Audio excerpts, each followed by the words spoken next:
Assalamualaikum warahmatullahi wabarakatuh. Kembali lagi di channel Anak Kentang. Sebelumnya terima kasih ya sudah klik video ini. Dan aku juga ingin mengucapkan kepada teman-teman semua, selamat menunaikan ibadah puasa Ramadan untuk kalian yang menjalankan.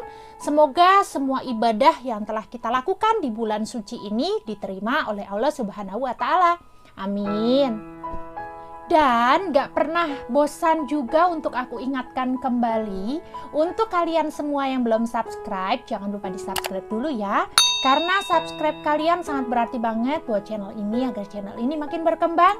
Dan jangan lupa juga untuk diaktifkan tombol loncengnya ya, supaya bisa terus update video terbaru dari kami. Nah, video kali ini aku akan membahas mengenai peristiwa dari turunnya kitab suci umat Islam, Al-Quran Nur Karim, yang diturunkan kepada Nabi besar kita, Nabi Muhammad Sallallahu Alaihi Wasallam melalui malaikat Jibril di Gua Hira. Kalau kalian bertanya-tanya nih tentang kapan sih Nabi Muhammad Sallallahu Alaihi Wasallam menerima wahyu pertamanya, atau mungkin bagaimana sih keadaan beliau sebelum menerima wahyu pertamanya itu, semuanya sudah dijelaskan di video aku sebelumnya ya. Dan di video kali ini aku akan menjelaskan kepada kalian semua mengenai sejarah panjang perjalanan Al-Quran serta keistimewaan yang terkandung di dalamnya. Nah, kalau begitu tanpa perlu berlama-lama lagi, ayo kita langsung simak saja videonya.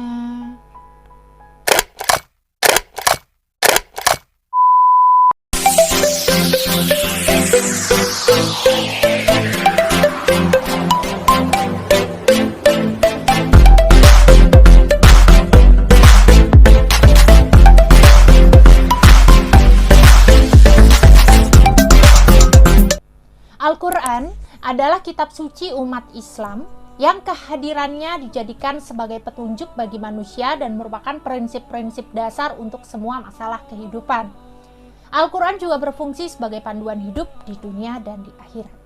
Dan untuk perjalanannya sendiri, mulai pertama kali diturunkan hingga sekarang telah mengalami perjalanan sejarah yang amat panjang, melewati periode lebih dari 1400 tahun. Dan walaupun telah berusia panjang, tidak seperti kitab-kitab suci lainnya yang terdistorsi, Allah Subhanahu wa Ta'ala menjamin keutuhan dan keaslian dari kitab suci Al-Quran, sebagaimana firman-Nya dalam surat Al-Hijr ayat 9 yang artinya, sesungguhnya kami yang menurunkan Al-Quran dan kamilah yang memeliharanya.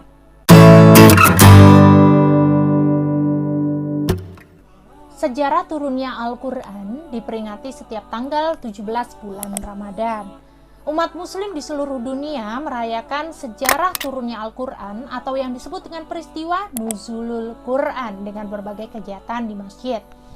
Dan Al-Quran pertama kali turun ketika Nabi Muhammad Sallallahu Alaihi Wasallam saat itu berusia 40 tahun, 6 bulan, dan 8 hari menurut tahun Komariah, atau sekitar tahun 608 sampai 609 Masehi. Rasulullah Shallallahu Alaihi Wasallam ketika itu didatangi oleh malaikat Jibril saat sedang beruzlah atau menyepi di Gua Hira yang berjarak sekitar 5 km dari kota Mekah. Rasulullah yang kala itu tengah sendiri langsung ketakutan sehingga tubuhnya menggigil. Kemudian Rasulullah kembali ke rumah dan menceritakan pengalaman tersebut kepada istrinya, Khadijah radhiyallahu anha. Dan atas peristiwa itu, kemudian Nabi Muhammad Sallallahu Alaihi Wasallam mendapatkan wahyu untuk disebarkan kepada umat manusia. Al-Quran yang terdiri dari 114 surat dan 30 juz ini diturunkan secara berangsur selama 22 tahun, 2 bulan, dan 22 hari yang disesuaikan dengan kejadian apa yang terjadi di saat itu. Dan ayat pertama yang diturunkan kepada Nabi Muhammad Sallallahu Alaihi Wasallam melalui perantara malaikat Jibril adalah surat Al-Alaq ayat 1-5 yang artinya, bacalah dengan menyebut nama Tuhanmu yang menciptakan. Dia telah menciptakan manusia dari segumpal darah. Bacalah, dan Tuhanmu lah yang maha mulia, yang mengajarkan manusia dengan pena. Dia mengajarkan manusia apa yang tidak diketahuinya. Dan terkait dengan turunnya Al-Quran, Allah berfirman dalam surat Al-Baqarah ayat 185 yang berbunyi, bulan Ramadan adalah bulan yang di dalamnya diturunkan Al-Quran sebagai petunjuk bagi manusia dan penjelasan-penjelasan mengenai petunjuk itu dan pembeda antara yang benar dan yang batil. Karena itu, barang siapa di antara kamu ada di bulan itu, maka berpuasalah. Dan barang siapa sakit atau dalam perjalanan dia tidak berpuasa, maka wajib menggantinya sebanyak hari yang ditinggalkannya itu pada hari-hari yang lain. Allah menghendaki kemudian bagimu dan tidak menghendaki kesukaran bagimu. Hendaklah kamu mencukupkan bilangannya dan mengagungkan Allah atas petunjuknya yang diberikan kepadamu agar kamu bersyukur.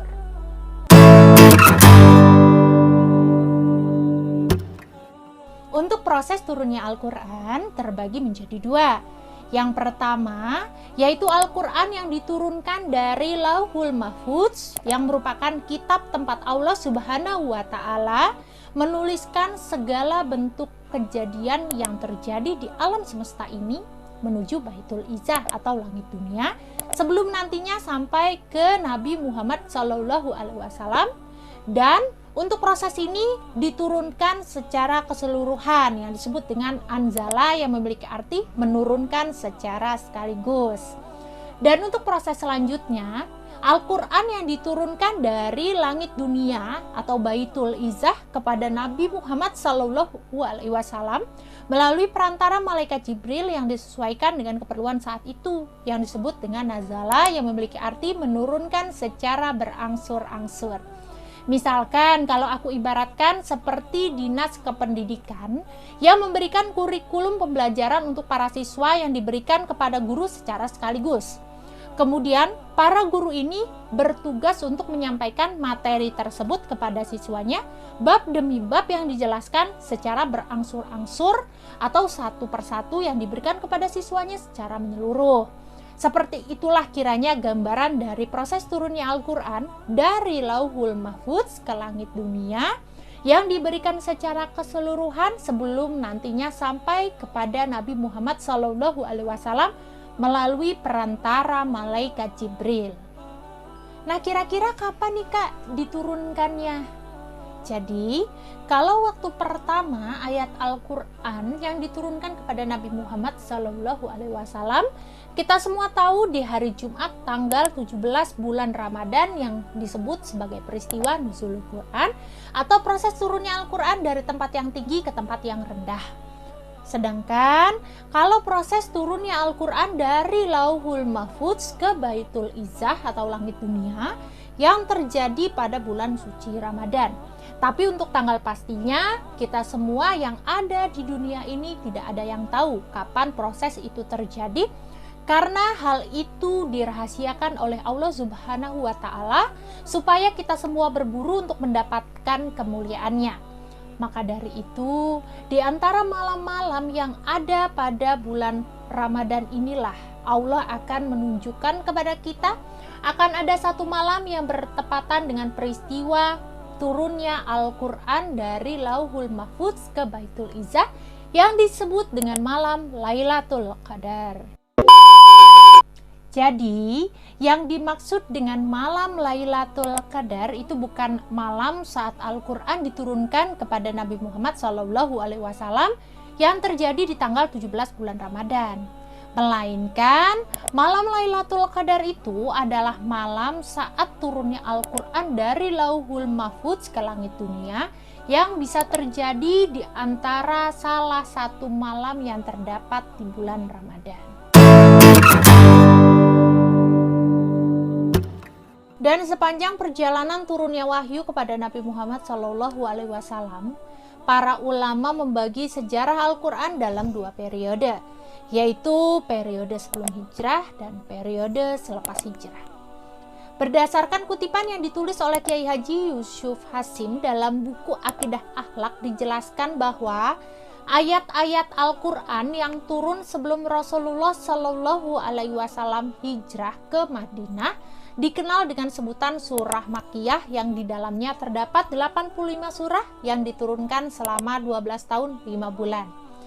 Dan ayat-ayat Al-Quran ini diturunkan selama Nabi Muhammad SAW berdakwah di Mekah yang berkenaan dengan akidah dan penguatan tauhid yang merupakan pokok ajaran Islam untuk mengokohkan keimanan umat. Dan sedangkan ayat-ayat Al-Quran yang turun setelah Nabi Muhammad SAW hijrah dan memulai dakwahnya di Madinah disebut dengan surat Madaniyah. Di periode kedua inilah terdapat 28 surah yang turun selama 9 tahun 9 bulan. Dan karena pengokohan keimanan umat sudah dijelaskan di dalam surah-surah Makkiyah, jadi surah Madaniyah ini umumnya berkaitan dengan muamalat, syariat, dan hukum-hukum Islam. Dan di periode ini, ayat terakhir yang diturunkan adalah ayat 3 dalam surah Al-Maidah ketika Nabi Muhammad SAW melakukan haji wada sekaligus menutup dari wahyu Al-Quran yang artinya, pada hari ini telah kusempurnakan untuk kamu agamamu dan telah kucukupkan bagimu nikmatku dan telah kuridai Islam jadi agamamu.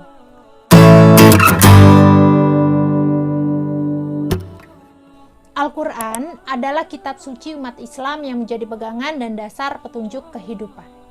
Dan di masa Rasulullah SAW, Al-Quran belum terkumpul rapi seperti sekarang. Karena memang ada beberapa alasan kenapa saat itu Al-Quran belum dibukukan. Seperti proses perjalanan wahyu yang masih berlangsung selama hidup Nabi Muhammad SAW. Dan ketika itu juga banyak dari kalangan sahabat Nabi yang belum bisa membaca dan menulis. Jadi pada awalnya ayat-ayat Al-Quran ini hanya dihafal saja oleh para sahabat Nabi. Dan ketika Nabi Muhammad SAW masih hidup, beberapa sahabat yang pandai membaca dan menulis ditugaskan untuk mencatat setiap ayat Al-Quran yang turun. Dan salah satu sahabat yang bertugas sebagai penulis Al-Quran adalah Zaid bin Sabit. Ketika itu, di Mekah dan Madinah belum mengenal kertas.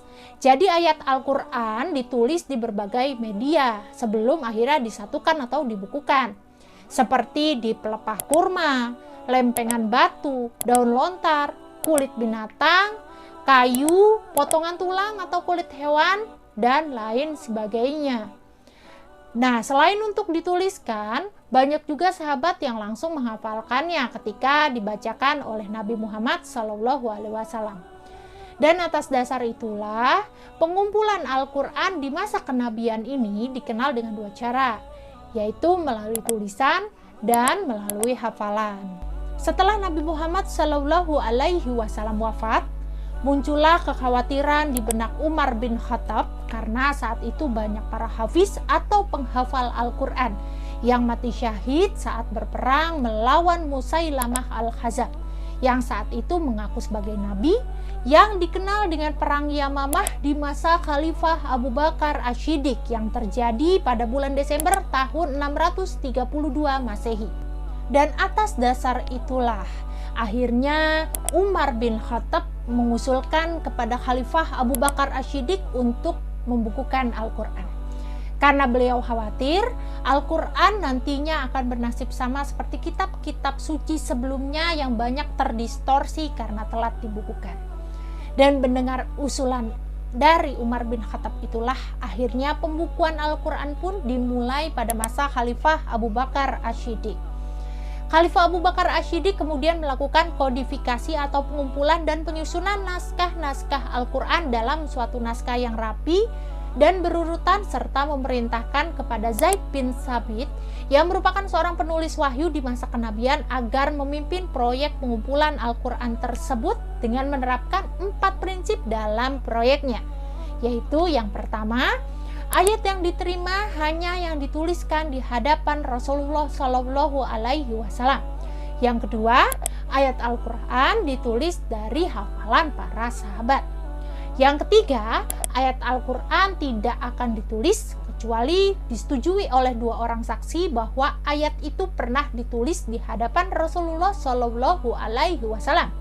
Dan yang terakhir, hafalan Al-Quran para sahabat tidak akan diterima kecuali yang telah mereka dengar langsung dari Rasulullah Shallallahu Alaihi Wasallam.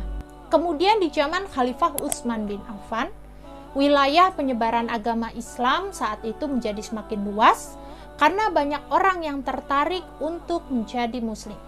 Sehingga saat itu muncullah beberapa versi Al-Quran yang beredar dengan bacaan dan model penulisan yang berbeda yang membuat bingung mereka yang telah memeluk Islam dan ingin mempelajari Al-Quran yang menjadi sumber ajaran agamanya. Oleh karena itu, Khalifah Utsman bin Affan kemudian mengambil sebuah kebijakan baru untuk menyamakan bentuk penulisan Al-Quran dengan membentuk suatu tim untuk membukukan Al-Quran yang beranggotakan Zaid bin Sabit, Sa'id bin Al-As, dan Abdurrahman bin Al-Harits. Setelah itu, pembukuan Al-Quran akhirnya selesai, yang dimana salinan mushaf asli Al-Quran di masa Khalifah Utsman bin Affan terkenal dengan nama Mushaf Utsmani. Dan versi lain yang beredar sebelum terbit Al-Quran Mushaf Utsmani dibakar oleh Khalifah Utsman bin Affan dengan tujuan supaya tidak ada perbedaan bacaan dan tulisan dalam Al-Quran yang membingungkan umat Islam. Dan hingga saat ini, Al-Quran yang dibacakan oleh umat Islam di seluruh dunia merupakan Al-Quran dengan Mushaf Utsmani. Kalau menurut kalian gimana nih guys? Atau mungkin di antara kalian ada yang mau menambahkan informasi lainnya yang bisa menyempurnakan kisah dari yang aku bawakan sekarang mungkin? Bisa tulis di kolom komen ya. Nah, sekian dulu untuk video aku kali ini ya. Terima kasih banyak untuk yang sudah menonton. Dan kalau kalian suka videonya, bisa diklik tombol like-nya dan jangan lupa juga untuk komennya di bawah serta saran-saran untuk video selanjutnya ya. See you on next video. Bye-bye.